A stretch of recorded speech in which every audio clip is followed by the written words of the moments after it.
Assembleia de Deus. Harmonia.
Paz, meus queridos irmãos, que bom estarmos juntos outra vez para adorar a esse Deus tão maravilhoso.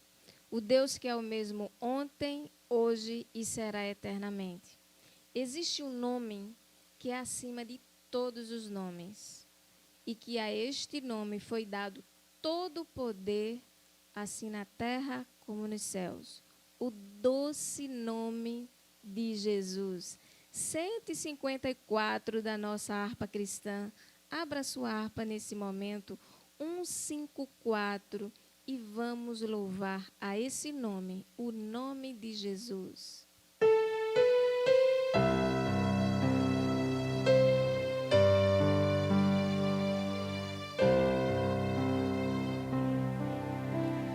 Oh, doce nome de Jesus, que belo é a ti cantar, com alma cheia proclamar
Diga mais uma vez.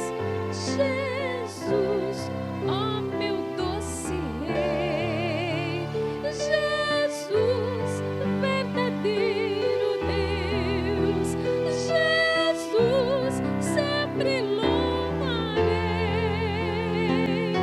de coração teu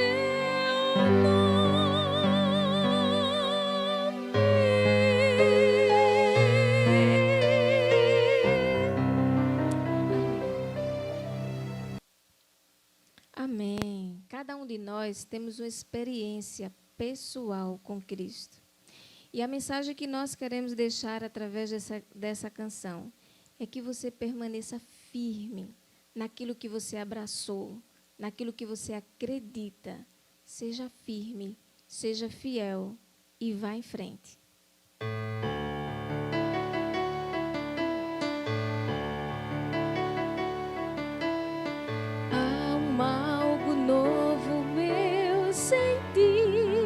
Eu vi chegar para mim o Espírito Santo, mudou meu jeito de viver, um crente diferente ser, Ele me fez. Eu percebi que o meu ser tinha mais sede do Senhor, e assim a Ele orava mais. Chegou enfim aquela unção que anelava o coração para ter mais paz, muita paz.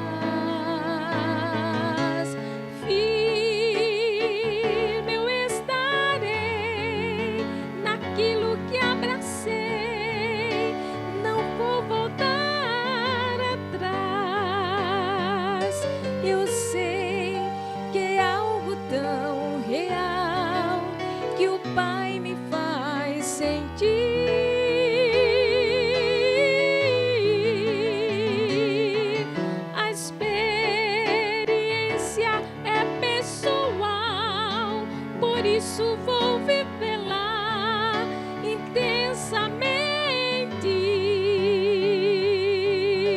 Daquilo que está no coração, eu não devo abrir mão.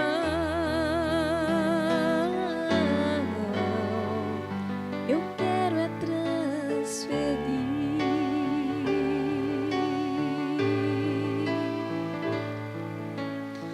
Se você sente que o Senhor, com seu Espírito, mudou todo o seu jeito de viver, não abra mão do que sentiu, pois foi o céu que se abriu e veio a bênção.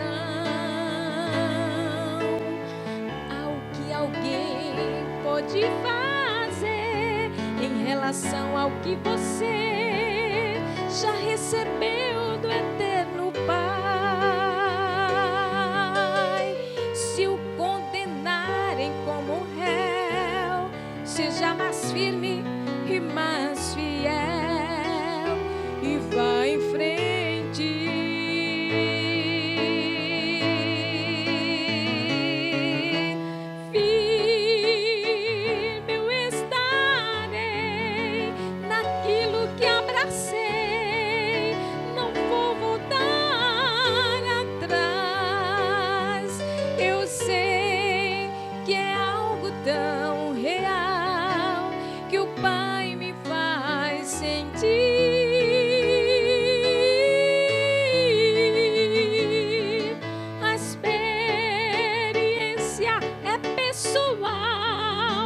Por isso vou vivê-la intensamente.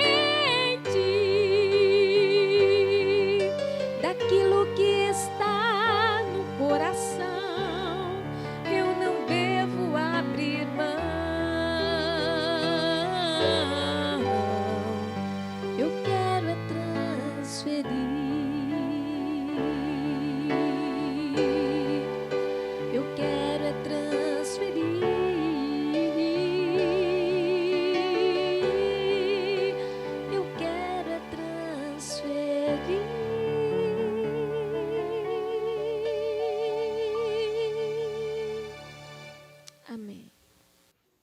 Bom, meus queridos irmãos, é um prazer grande nesta hora poder cumprimentar todos vocês com a preciosa paz do Senhor Jesus Cristo. Hoje é o nosso culto de instrução, culto de ensino da Palavra de Deus, e nós aqui estamos mais uma vez para isto. Eu quero convidar você, sua família, para dando uma paradinha aí, organizar todos e juntos adorarmos a Deus, oferecendo o nosso culto de adoração e de louvor. Nas duas últimas instruções, nós temos falado sobre as igrejas do Apocalipse, falamos sobre a primeira igreja de Éfeso, Esmirna, e hoje a terceira igreja, a igreja de Pérgamo. Você, portanto, é convidado para que a gente possa fazer a leitura bíblica no livro de Apocalipse, capítulo 2. Nós vamos ler do verso 12 ao verso 17. A carta na íntegra enviada por Jesus. E antes, porém, nós vamos orar para que essa palavra seja de alguma forma importante e aplicada pelo Espírito Santo no coração de cada um. Amado Deus, nesta hora te agradecemos os grandes privilégios que temos recebidos de tua parte, dentre eles esta oportunidade de comunicar a tua palavra mais uma vez. Usa-nos nas tuas mãos como instrumento teu, tendo como objetivo consolar, confortar e edificar o teu povo. Faz isso, Senhor, aplicando esta palavra em cada coração, pela ação do teu Espírito. É o que te pedimos em nome de Jesus. Amém e amém. Bom, amados, vamos à leitura. Apocalipse capítulo 2, versos 12 ao 17.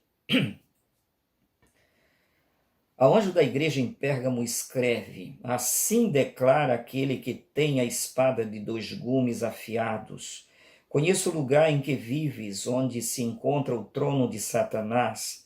Apesar disso, permaneces fiel ao meu nome e não renunciaste à tua fé em mim. Nem mesmo quando Antipas, minha leal testemunha, foi morto nessa cidade onde Satanás habita. Tenho, contudo, contra ti algumas admoestações. Porquanto tens contigo os que seguem a doutrina de Balaão, que ensinou Balaque a armar ciladas contra os filhos de Israel, induzindo-os a comer alimentos sacrificados a ídolos e a se entregarem à prática da prostituição. Além disso, tens também alguns que, semelhantemente, seguem a doutrina dos nicolaítas. Diante do exposto, arrepende-te, caso contrário, logo virei contra ti e contra eles pelejarei com a espada da minha boca. Quem tem ouvidos, compreenda o que o Espírito revela às igrejas. Ao vencedor proporcionarei do maná escondido, bem como lhe darei uma pedra branca, e sobre essa pedra branca estará grafado um novo nome, o qual ninguém conhece, a não ser aquele que o recebe. Aqui está a palavra do Senhor Jesus, a carta completa, e temos o privilégio de tê-la hoje, depois de quase 20 séculos, em nossas mãos, em nosso coração, para nos ajudar. A cidade de Pérgamo era uma importante e grande cidade, uma cidade rica e importante, tinha um centro cultural muito desenvolvido, tinha sido inclusive por séculos a capital, e por isso tinha se desenvolvido nela muita cultura, e no meio de tudo isso, muito paganismo, um misticismo muito grande estava presente na cultura dessa cidade. Haviam ali muitos templos, templo do deus grego Zeus, Atena, que era a deusa da poesia, Dionísio, o deus do vinho, Afrodite, a deusa do prazer e da sensualidade, a Eros, Hércules, Hermes, Apolo e tantos outros, Esculápio, que era o deus da cura, representado numa serpente, que até hoje é o símbolo da medicina. Havia ali grupos de sacerdotes médicos que misturavam muito a ciência com o misticismo, e isso se embrenhavam de tal sorte que ciência e misticismo representavam a mesma coisa para muitos. Além de todos esses templos e esses cultos pagãos, se desenvolveu também o culto ao imperador romano. Havia ali o templo aos Augusto, a Trajano, Severo, enfim, era uma obrigação aos cidadãos reverenciar esses imperadores como se fossem deuses. Tudo isso presente já dá para a gente deduzir por que então o trono de Satanás, na expressão de Jesus, estava presente ali. Até porque todo culto, toda devoção, toda adoração que se presta a um ídolo, não é diretamente o ídolo que recebe isso. Quem recebe são os demônios. Segundo o ensino de Paulo, na primeira carta aos Coríntios, capítulo 10, verso 20, ele chegou a dizer isso, dizendo: quero enfatizar que o que os pagãos sacrificam é oferecido, isto sim, aos demônios, e não a Deus. E não quero que tenhais qualquer comunhão com os demônios. Então, a igreja de Jesus Cristo, a verdadeira igreja, jamais deveria ou poderia se envolver com esse tipo de culto ali. Exatamente por fazer oposição a esses deuses, a esse panteão de deuses, é que o próprio Jesus fez referência a um mártir, o Antipas, como sendo sua fiel testemunha que havia sido sacrificada ali, assassinada, martirizado. A tradição diz que ele foi morto dentro de um boi de bronze aquecido, e mesmo assim o Senhor, vendo esta situação toda, ele chegou a elogiar a igreja que estava ali em Pérgamo pela sua perseverança. Vejamos então o que ele diz no verso 13. Conheço o lugar em que vives, onde se encontra o trono de Satanás. Olha a expressão de Jesus. Com base no que a gente já falou sobre essa cidade, esse centro de adoração pagã, é que estava ali o trono de Satanás. Apesar disso, permaneces fiel ao meu nome e não renunciaste à fé em mim, nem mesmo quando Antipas, minha fiel testemunha, foi morto nessa cidade onde Satanás habita. Então Jesus vem e elogia a fé, a pureza de fé, a perseverança da igreja e a resistência, mesmo tendo um quadro tão desolador como esse, de ver o seu líder sendo martirizado desta forma, e mesmo assim eles não baixaram a guarda, continuaram com fé, e isso Jesus está elogiando. Mas não foi só elogios, não é? Então é importante demais a gente ler a carta como um todo, para que no final a gente possa fazer aplicações à nossa própria realidade de hoje, como igreja do Senhor. Ali estavam os elogios e agora vamos às advertências, porque a igreja que estava em Pérgamo, principalmente o seu líder, estava sendo advertido, porque era uma igreja tolerante com o pecado. Vejamos o que ele chega a dizer no verso 14. Tenho, contudo, contra ti algumas admoestações. Então, depois que ele faz os elogios, ele agora vem para a parte das observações e advertências. Porquanto tens contigo os que seguem a doutrina de Balaão, que ensinou Balaque a armar ciladas contra os filhos de Israel, induzindo-os a comer alimentos sacrificados a ídolos e a se entregarem à prática da prostituição. Primeira observação feita por Jesus ao pastor daquela igreja, dizendo, apesar da permanência na fé, da resistência diante das perseguições e do martírio, eu tenho algo a adverti-lo. É que ele estava admitindo o pecado no meio do povo, ele não estava sendo eficaz em combater as falsas doutrinas.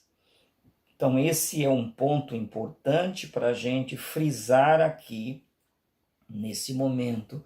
A doutrina que Jesus estava se referindo era a doutrina de Balaão. Então, vamos rapidamente ver que doutrina era essa? Quem era esse Balaão? Balaão era um bruxo que estava no mercado vendendo bênção ou maldição, de acordo com o preço, ele, afinal de contas, estava no mercado para isso. A sua experiência era de amaldiçoar ou de abençoar.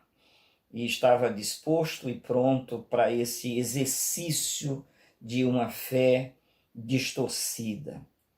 Então, como o povo de Israel, os israelitas, saíram do Egito de forma tão extraordinária, com os feitos de Deus, as 10 pragas, o mar sendo aberto, o povo caminhando, quando esse povo chega nas proximidades de Moabe, o rei de Moabe se preocupou, ficou extremamente preocupado, isso está em Números capítulo 22, e ele então, para combater o povo, tendo notícias de tudo que o povo tinha feito, Deus tinha feito no meio do povo, ele disse: a única forma é chamar o Balaão para amaldiçoar esse povo, porque uma vez amaldiçoado, esse povo perderá vigor, perderá força e não conseguirá nos vencer. Então ele mandou uma comitiva real a Balaão para chamá-lo. Pela primeira vez, Balaão resistiu, não veio. Ele aumentou os honorários e mandou novas pessoas ainda mais importantes do reino, de modo que Balaão veio, e depois que tentou de todas as formas, posições, subindo ângulos e tudo mais, ele concluiu para o rei Balaque, dizendo: eu não posso amaldiçoar o que Deus abençoou. Mesmo assim, ele reconheceu as suas limitações, mas ele deu um conselho a Balaque. Disse: Balaque, esse povo é muito forte porque o seu Deus é muito forte. E a gente não pode amaldiçoar o que ele abençoa. Mas vamos fazer o seguinte, você faz o seguinte, olha o conselho que ele deu. Você pega, esse povo estava acampado, o exército de Israel estava acampado próximo a Moabe, e ele diz o seguinte: reúna aí as sacerdotisas, as prostitutas cultuais, essas mulheres mais belas, mais bonitas de Moabe, e faz com que elas cheguem, se aproximem dos acampamentos, aliás, do acampamento, e atraia esses homens para a prostituição, para a comida sacrificada aos ídolos da tua região de Moabe, de modo que eles pratiquem a prostituição, eles se alimentem dos banquetes sacrificados aos ídolos e eles participem da adoração a Baal-Peor. E uma vez que eles caiam nesta cilada, o próprio Deus de Israel, dos israelitas, o próprio Deus vai se levantar contra eles devido ao pecado deles, e assim o próprio Deus vai destruir o seu próprio povo. Esse foi o conselho que Balaão deu a Balaque. Foi muito eficaz no seu conselho, e Balaão deu a Balaque, e Balaque também foi muito preciso em seguir este conselho de Balaão. Então, de alguma forma, Balaão cumpriu a sua missão de um modo eficiente do ponto de vista da maldade, da maquinação do mal. E assim ele fez. E por causa deste conselho, 24.000 soldados foram mortos por uma praga, porque eles se envolveram com aquelas belas mulheres, eles comeram dos sacrifícios oferecidos aos ídolos, e eles também, juntos com estas mulheres, eles se prostraram diante de Baal Peor. E isso levantou o furor de Deus de tal sorte que, de uma só vez, 24.000 soldados foram aniquilados por Deus devido ao pecado que eles admitiram em seus corações. Então, por aí dá para a gente ver qual era a doutrina de Balaão. Balaão era um barganhador, um aproveitador que vendia bênçãos ou maldição. Era um comerciante da fé. A gente vai falar possivelmente um pouquinho disso um pouco mais adiante. E assim, prostituição, adoração de ídolos e alimentação contaminada que era oferecida a ídolos fez com que Deus se levantasse contra o povo. Em segundo lugar, ainda falando de Balaão, a gente vê a continuidade disso em Números 31 e 16, quando diz: foram elas que seguiram o conselho de Balaão, isto é, elas, aquelas belas mulheres, seguiram o conselho de Balaão e induziram os filhos de Israel a se perverterem contra Deus, o Eterno, no caso de Peor, de modo que uma praga feriu a congregação do Senhor. Então, aquelas mortes todas que já nos referimos, foi exatamente cumprindo o conselho de Balaão. Segunda de Pedro 2 e 15 diz: eles se desviaram, abandonando o caminho correto e seguindo o rastro de Balaão, filho de Beor, que se apaixonou pelo salário da injustiça. O negócio dele era o salário, independentemente, era como se fosse um matador de aluguel, né? Fazer o que tinha que ser feito a interesse de quem quer que fosse, contanto que houvesse pagamento, dinheiro, recursos. Ainda em Judas capítulo 1 e verso 11 diz: ai deles, porquanto trilharam o caminho de Caim, ávidos pelo lucro, se jogaram no erro de Balaão e foram tragados pela morte na rebelião de Corá. Então esta era a doutrina de Balaão. Interesses pelos bens materiais, não importava os resultados, se iam ser de bênção ou de maldição, contanto que houvesse pagamento.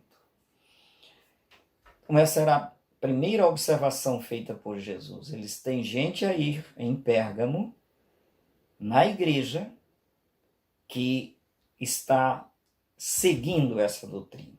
E isso estava exatamente afrontando a Deus.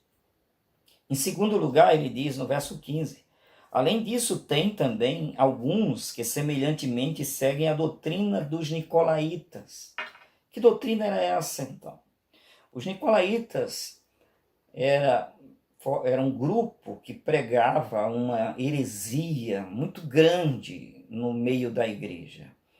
Eles diziam o seguinte: já que a salvação é pela graça, não pelas obras, então não há nenhum problema da gente servir a Deus apenas no espírito. Espírito e carne são coisas bem distintas.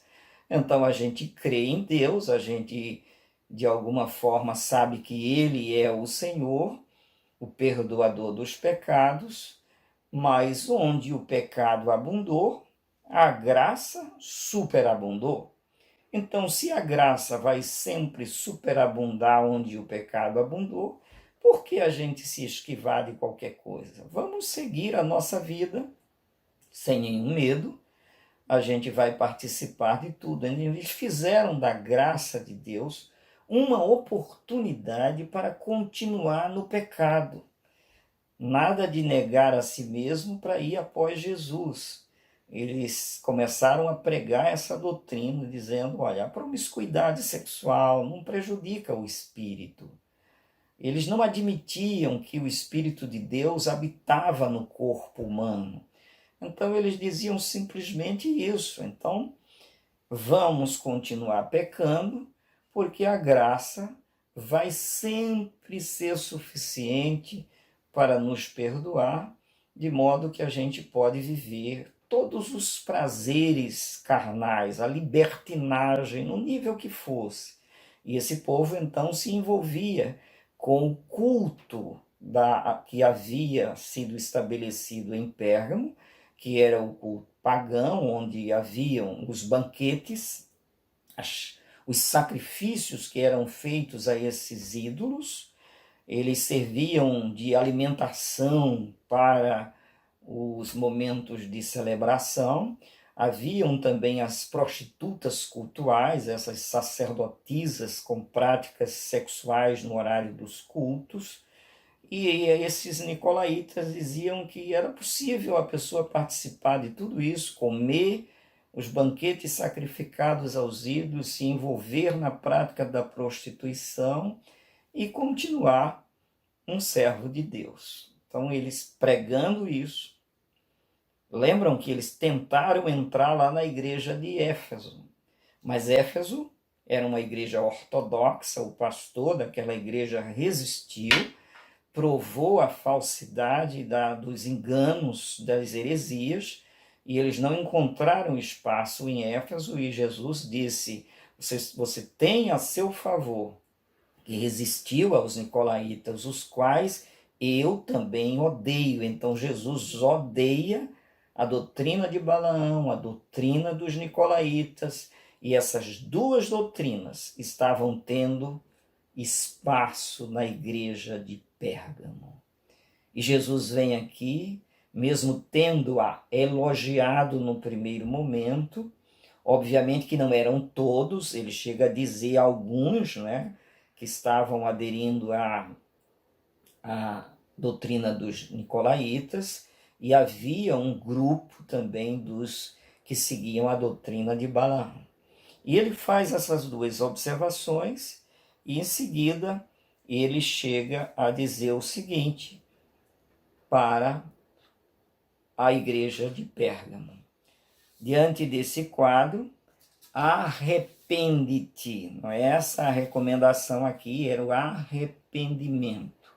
Então vejamos o que ele diz no verso 16. Diante do exposto, uma vez que era assim, havia no meio da igreja esses grupos distintos que seguiam a doutrina de Balaão, seguia a doutrina dos nicolaítas, e tinha os fiéis que permaneciam fiéis ao Senhor. Porém, Deus estava aqui exigindo um posicionamento do pastor com relação a esses dois grupos que estavam, de alguma forma, sendo admitido no meio do povo de Deus. Então ele estava aqui dizendo, verso 16, diante do exposto, arrepende-te, caso contrário, logo virei contra ti, e contra eles pelejarei com a espada da minha boca. Lembrem que a espada da boca de Jesus, lá na carta, ela tem 2 fios completamente preparados para, como diz a palavra, a espada de 2 gumes que penetra até a divisão da alma e do espírito, das juntas e medulas, e é apta para discernir os pensamentos e as intenções do coração. Esta é a palavra de Deus. Ele que conhece perfeitamente tudo, não se enganou com aquele grande grupo que obedecia, mas foi exatamente em cima daqueles que precisavam de correção, porque o interesse de Jesus não é condenar a gente no inferno, mas é fazer com que a gente reconheça os nossos pecados, os confesse e deixe e alcance misericórdia.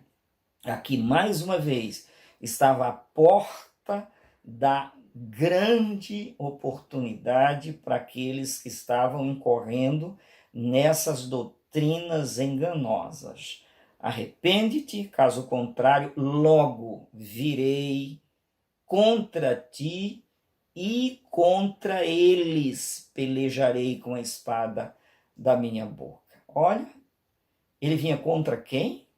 Contra o pastor e contra eles que estavam andando nessa doutrina. Então o pastor estava sendo tolerante com o erro sendo pregado dentro da igreja. Vejam a responsabilidade daqueles que Deus chama e coloca para cuidar do seu povo. E aí, finalmente, ele diz: o vencedor comerá do maná escondido. Quem tem ouvidos, ouça, não é? Porque ele sempre fala a quem quer ouvir. Deus não vai forçar ninguém a obedecê-lo.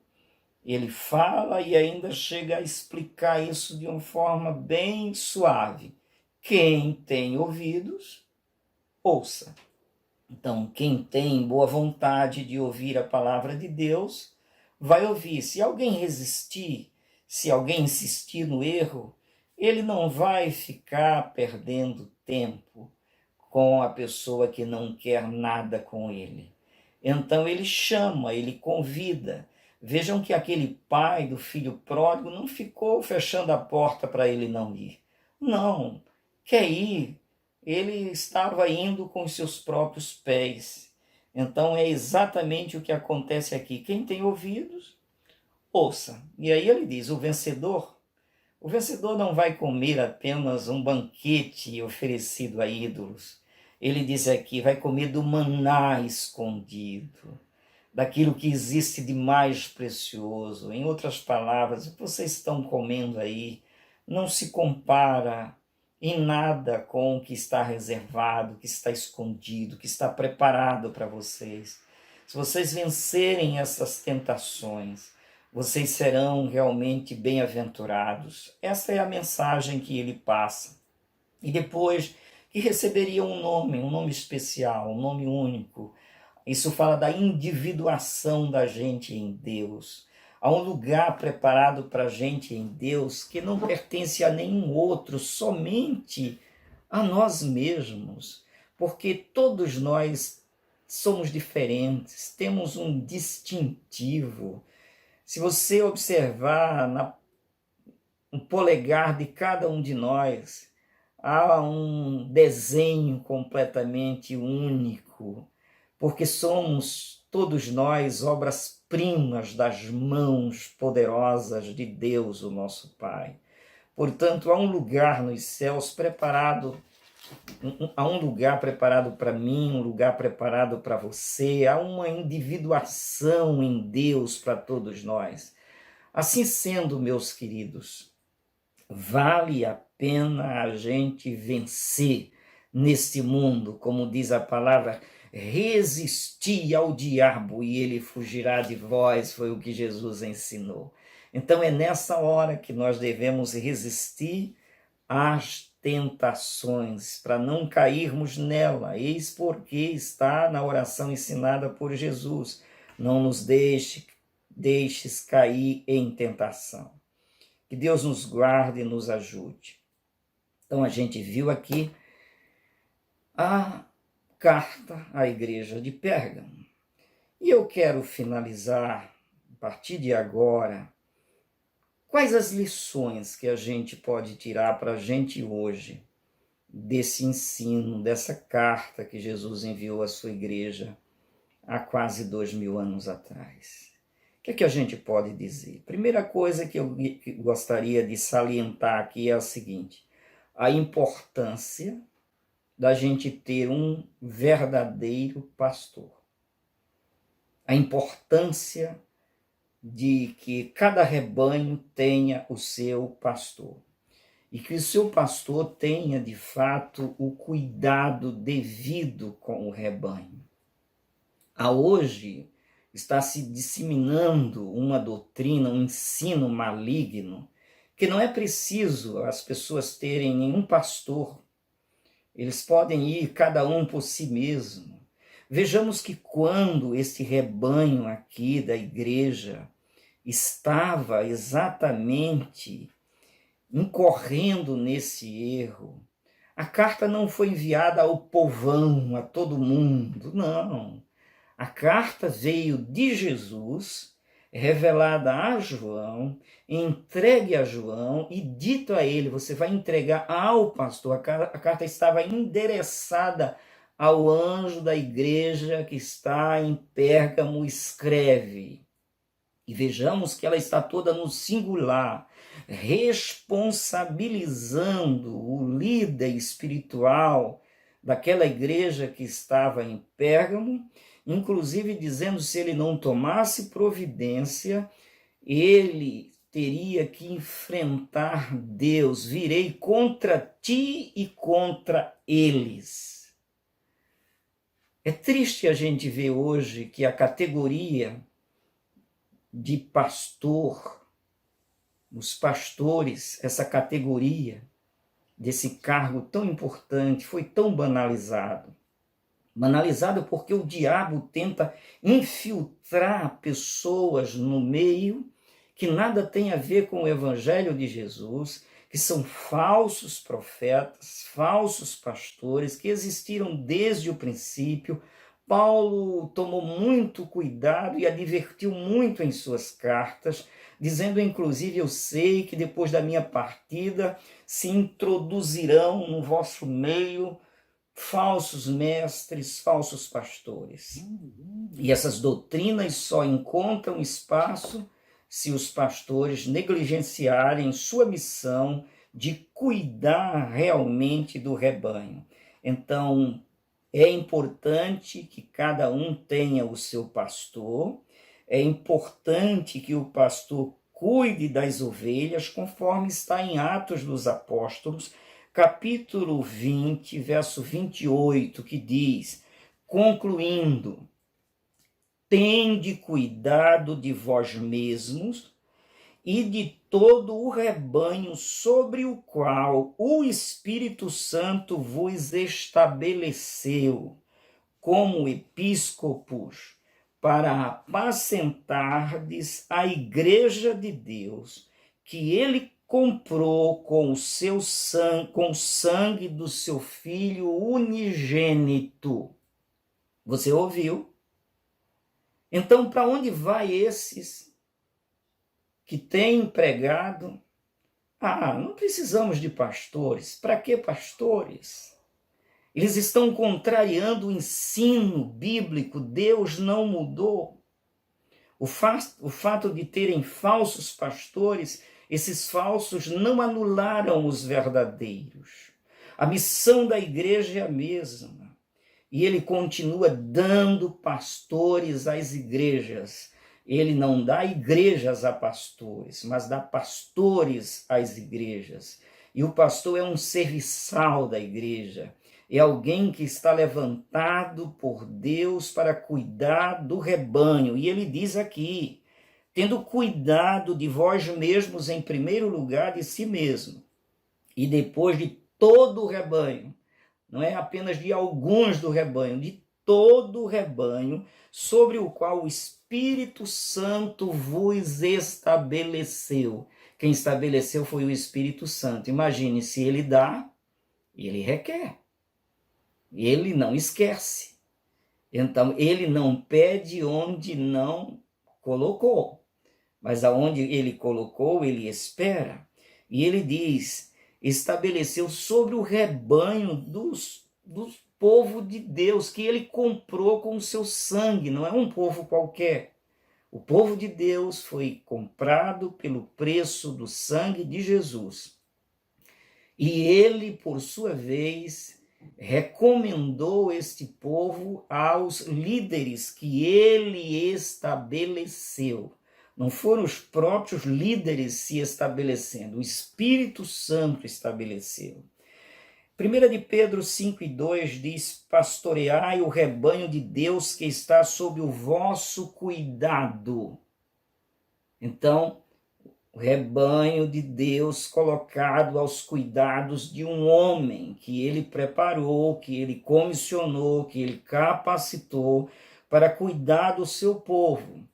E ele diz como estes pastores devem agir. Não por ele diz aqui: pastoreai o rebanho de Deus que está sob vosso cuidado, não por constrangimento, mas voluntariamente, como Deus quer, nem por sórdida ganância, mas de boa vontade, nem como ditadores daqueles que vos foram confiados, antes tornando-vos exemplos do rebanho.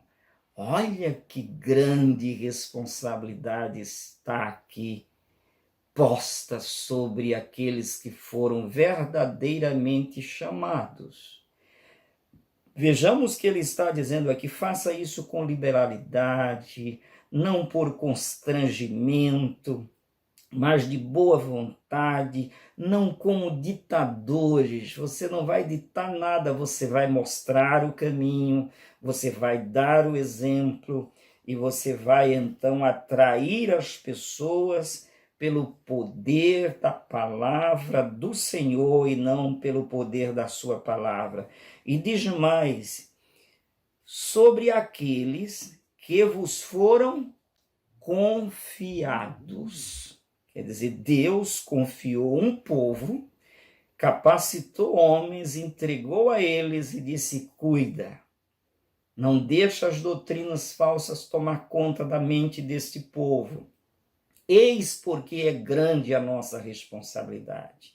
Eis porque mesmo em meio a essa parada forçada que nós estamos, nós não paramos um só dia de orar por cada um, de pedir a graça de Deus, de investir no conhecimento da palavra, para chegar até você comunicando esta palavra, e a partir daí sim é sua a responsabilidade de guardá-la ou não, porque ele está dizendo aqui: eu venho contra ti e contra eles. Se a gente não der a palavra, não mostrar o caminho, não procurar corrigir, não colocar muitas vezes as disciplinas, como temos feito, muitas vezes chamando alguns e aplicando as disciplinas, e fazemos isto por amor, com a graça de Deus, para que então possamos fazer esse povo chegar à glória celestial. É assim que é. Então, primeira coisa que a gente pode aprender aqui é a necessidade de que cada um tenha o seu pastor e possa confiar nele, ao ver nele o cumprimento da palavra de Deus e os frutos do Espírito, aliás, o fruto do Espírito que não deixa de aparecer. Segundo lugar, é o cuidado contra as doutrinas. Então, há muitas falsas doutrinas. Há poucos dias a gente teve que desfazer uma programação, porque a pessoa que comunica a palavra precisa viver a palavra, seja ela cantada, seja ela pregada. Quem comunica a palavra precisa primeiro viver a palavra. E o cuidado com a doutrina é algo muito grande, é um compromisso de todos nós. E o que a gente vê aqui, em primeiro lugar, esse cuidado tem que estar presente na igreja. Os líderes têm que tomar todo cuidado para que falsas doutrinas não venham ocupar as mentes das pessoas. E é triste a gente dizer que aperfeiçoaram a doutrina de Balaão. Balaão hoje Possivelmente ele não dava nem para ser aprendiz com muitos líderes religiosos hoje chamados de pastores, que estão muitas vezes nas nossas televisões, nas transmissões por aí em fora. Tem tantos que aperfeiçoaram essa doutrina de Balaão. Olha, Balaão era um barganhador, ávidos por lucro, como a gente já viu, amava o salário da injustiça. E, meus queridos, ele não imaginava que iam aperfeiçoar tanto essa sua doutrina. Se ele chegasse hoje, ficaria espantado como aperfeiçoaram. E eu vou dizer por quê. Você já pensou? Balaão nunca pensou que chegaria o momento que líderes religiosos industrializariam toalhas para vendê-las molhadas do seu próprio suor em nome do poder de Deus. Ele nunca pensou, eu acredito perfeitamente. Ele pelo menos tinha limite. Balaão ainda tinha limites. Ele chegou para Balaque e disse: eu não posso amaldiçoar o que Deus abençoou. Mas muitos desses líderes, ditos até evangélicos hoje, eles não têm limites. Tenho ido buscar água em Israel, chamando as 7 águas mais poderosas do mundo. Esses caras não têm limites.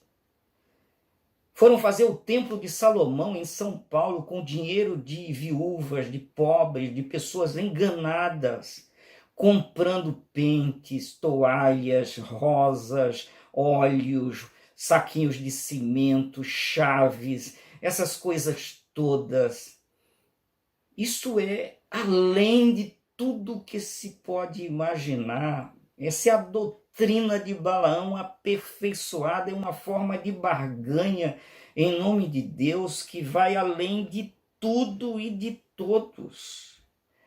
Tem gente molhando a Bíblia de azeite, espremendo para sair a tinta das letras, da imprensa e da capa. E vendendo esses óleos aí como que se fossem imantados da palavra de Deus e do poder de Deus para curar as pessoas. Isso extrapola. Isso é uma inspiração do diabo, a gente vê todos os dias pegando a própria Bíblia, textos, torcendo os textos e fazendo aplicações numa avidez por dinheiro, que é uma coisa além de qualquer limites.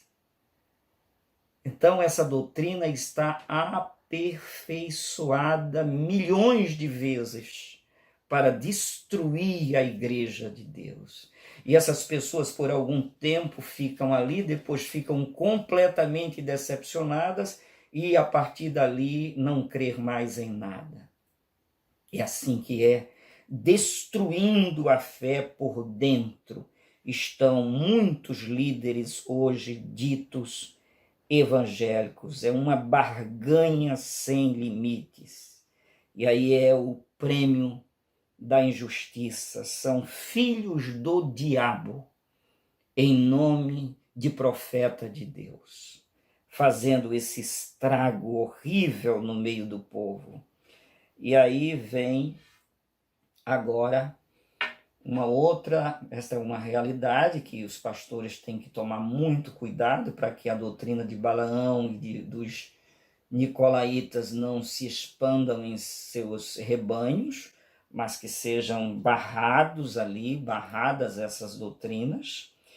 E em terceiro lugar é a importância da santificação. O mundanismo entrou em muitas comunidades ditas cristãs. E entrou de modo ao liberalismo, não é? Completo e total. Nada mais tem limites. As pessoas podem se prostituir, podem ir para as baladas, podem encher a cara de bebidas fortes. Não há limites nas roupas, o corpo pode sair seminu, não há problemas. A Bíblia mostra o que significa roupas de prostitutas e muitas vezes numa exposição e numa apelação pela sensualidade enorme se desenvolve no meio do povo. Todas essas coisas precisam ter o devido enfrentamento, porque é também doutrina de Balaão, é doutrina dos nicolaítas. Os nicolaítas, eles eram contrários a tudo que significasse a santificação.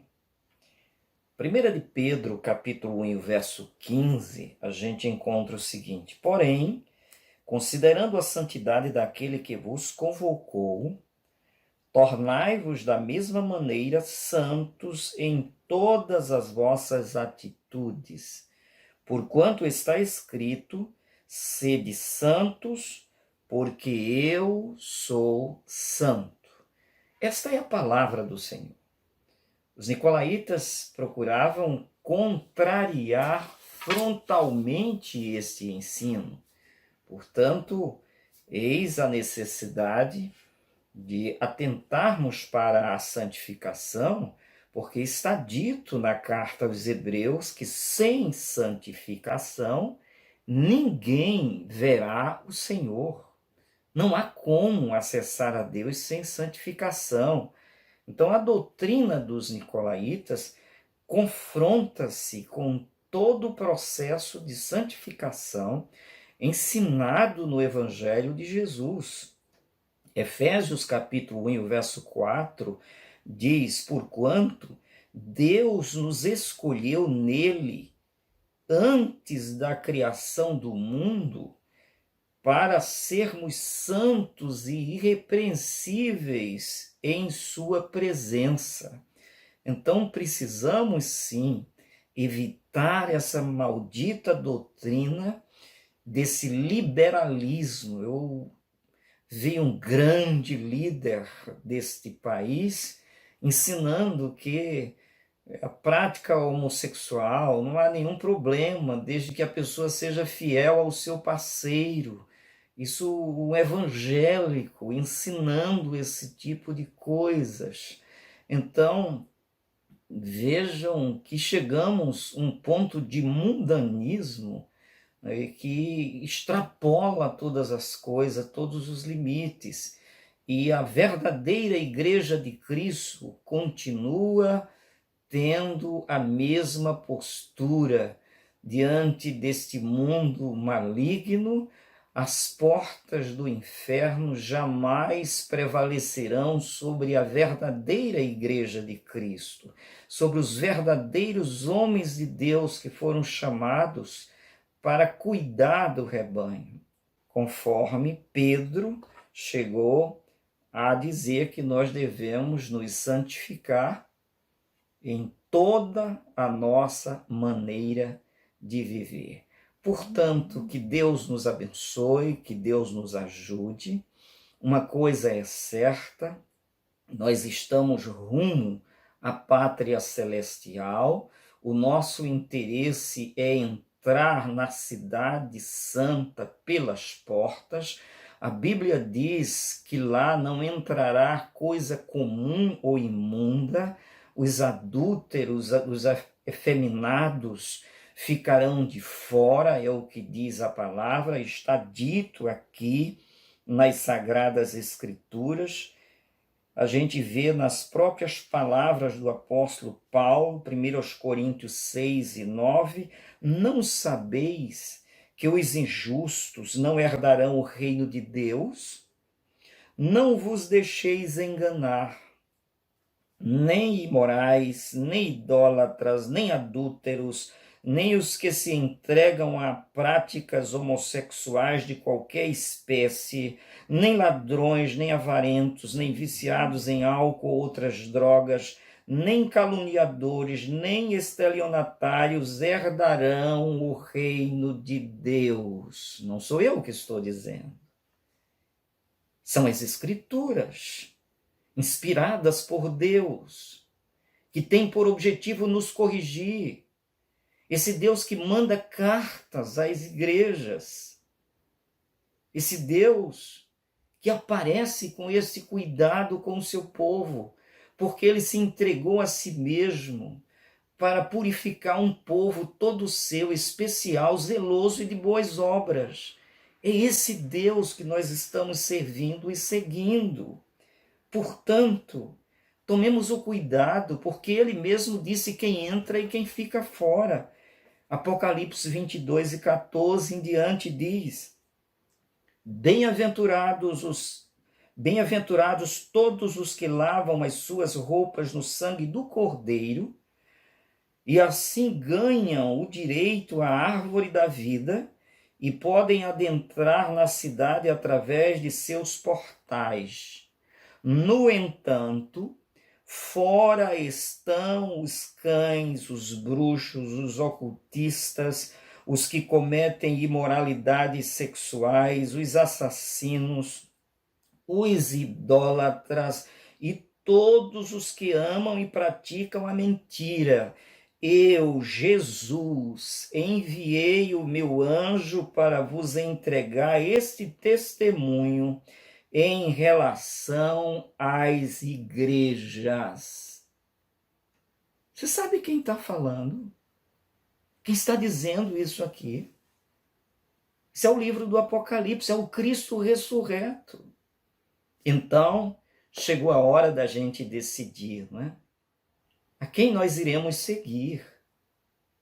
Se a Deus ou aos ídolos?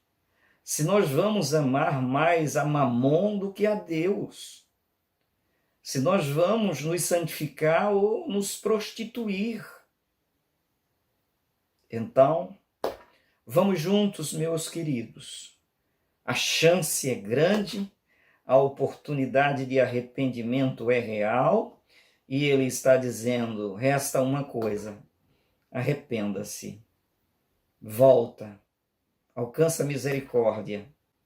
Vamos, portanto, tomar as posições que precisamos tomar, contanto que venhamos manter a nossa fé genuína na palavra de Deus, no Deus verdadeiro, e amar a sua vinda, e todos os dias afirmar com o nosso coração: vem, Senhor Jesus, vem, Senhor Jesus. Que Deus nos abençoe, que Deus nos guarde, que Deus nos mantenha, de sorte que possamos viver e um dia aparecer em Sião perante Deus, conforme diz a palavra do livro dos Salmos. Deus abençoe a todos. Foi um grande privilégio poder comunicar a palavra de Deus. E nesse momento eu lhe convido para a gente, mais uma vez, orar e encerrar com a bênção apostólica. Querido e amado Pai, te louvamos porque tu tens nos falado, a tua palavra continua sendo lâmpada para os nossos pés, luz para os nossos caminhos. Te agradecemos pelas advertências que o Senhor nos faz, a fim de nos levar ao verdadeiro arrependimento e ao quebrantamento necessário, a fim de recomeçarmos a nossa vida, de sorte que venhamos fazer o que convém em tempo oportuno. Ajuda-nos em tudo, concede a tua bênção a cada um, é o que eu te peço nesta hora em nome de Jesus. Que o grande amor de Deus, que a graça inesgotável de Jesus Cristo e as consolações do Espírito Santo sejam conosco, hoje e sempre. Amém. Amém.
Assembleia de Deus. A harmonia.